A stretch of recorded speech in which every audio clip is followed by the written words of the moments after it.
एक राजा के दो रानियां थी। बड़ी रानी के कोई संतान नहीं थी, किंतु छोटी रानी के एक पुत्र था। राजा छोटी रानी और उसके पुत्र को बहुत प्यार किया करते थे। यह देखकर बड़ी रानी को बड़ी ईर्ष्या होती थी। वह राजकुमार के प्राणों की प्यासी हो गई थी। बड़ी माँ ने उसके गले में काला सांप डाल दिया। वह लड़का दशा रानी का दिया हुआ था, तो दशा रानी की कृपा से लड़के के गले में पड़ा सांप आप ही सरक कर भाग गया। उसे विष के लड्डू दिए। जो ही वह खाने लगा त्यों ही दशा रानी ने किसी दासी के वेश में प्रकट होकर लड्डू छीन लिए।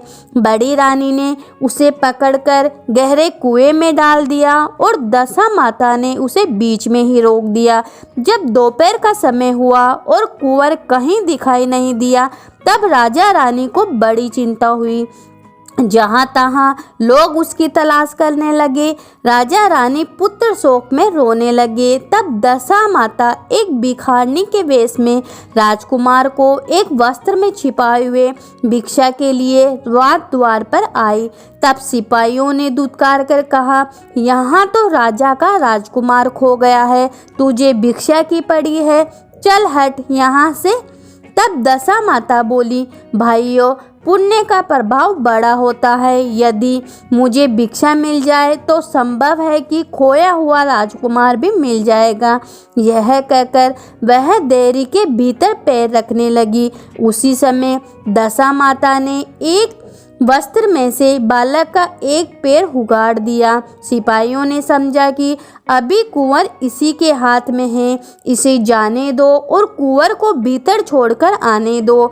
उधर से बाहर आने लगेगी तब पकड़कर बिठा लेंगे। दशा माता कुंवर के लिए हुए भीतर चली गई। उसने राजकुमार को चौक में छोड़ दिया और वहां से वापस लौटकर चल दी, परंतु रानी ने उसे देख लिया। उसने डांटकर कहा, तू कौन है?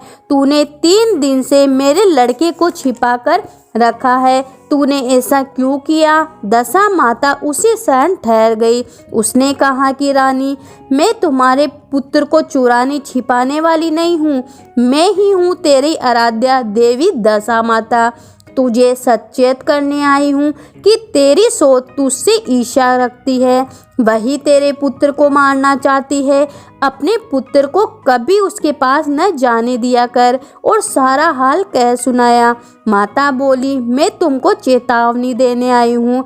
तब रानी भगवती के पैरों पर गिर पड़ी। उसने विनीत भाव से प्रार्थना की कि जैसे आपने मेरे पुत्र की रक्षा की, वैसे ही मेरे सुख सौभाग्य की भी रक्षा करना और मेरे यहीं आप सदैव रहिए। मुझसे जो सेवा पूजा बनेगी सो मैं करूँगी। तब दशा माता ने कहा, मैं किसी के घर में नहीं रहती। जो श्रद्धा पूर्वक मेरा स्मरण करता है उसी के हृदय में मैं रहती हूँ। मैंने तुझे साक्षात दर्शन दिया। इसके उपलक्ष्य में तुम सुहागिनियों को न्योता देकर उनको यथाविधि आदर सत्कार से भोजन कराओ और अपने नगर में और राज्य में ढिंडोरा पिटवा दो कि सभी लोग मेरा डोरा लिया करे और व्रत किया करे। यह कह दशा माता अंतर्धान हो गई। रानी ने शहर भर की सौभाग्यवती स्त्रियों को निमंत्रण देकर बुलाया।